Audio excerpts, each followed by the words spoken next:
Okay, this video is for those of you who asked me about setting up your hemi for nitrous. The vehicle in this video is going to be a Gen 3 hemi, so 2008, whatever. So it's a 6.1 car. Now, one of the first things you need to do, now this is a tuned vehicle already, so some of these numbers are not going to look like your stock numbers if you haven't.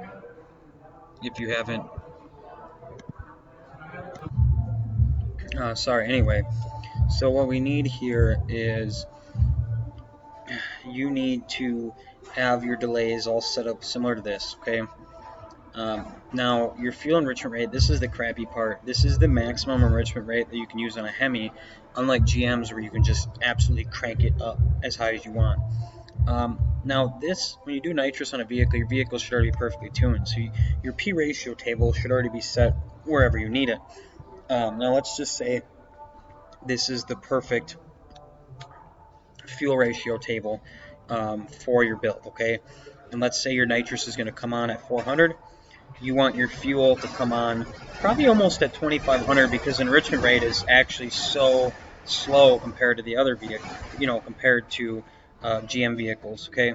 So with that being said, at about a 50 shot of nitrous, you want to add 10% more fuel, okay?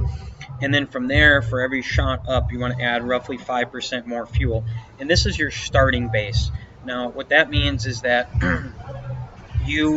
from there, when you go out and you test it, you can lean it out, and as soon as you start to see knock or anything weird, you can add fuel back up and keep it in the safe zone, okay? From there, you're going to want to go to your spark tables, you're going to want to go to your wide open throttle table. Okay, so one of the things is that you're going to go off of manifold pressure. Okay, so your regular base part throttle goes from all the way down to 10 to 105.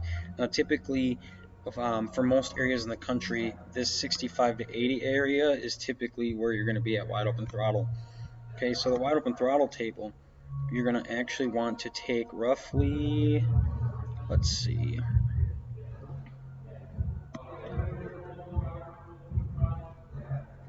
you're going to want to take this whole area here and put it at about 10 degrees of timing. Okay, so one of the things that you're going to be doing is as you're going around and you're testing your nitrous, you can add timing by 2 degrees into here. And as soon as you start to see something come up, like any type of knock retard or anything, back it off. But by putting a 10 here, puts you in the safe zone, so that way you don't have to worry about blowing up your motor while you're testing it. Now, with that being said, you need to, let's say your other table has 90 to, here, I'll explain it a little bit different. So bring your part throttle table up.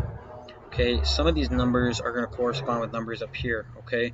So with that being said, is you need to copy these rows and correspond them to here, so that way if for some reason your truck or car is in one table or the other when it shouldn't be, you don't have to worry about your timing being completely in the wrong spot.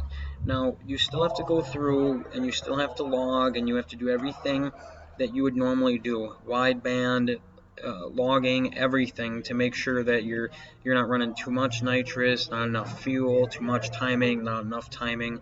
But other than that, there's not a lot of stuff that you actually need to do with the nitrous.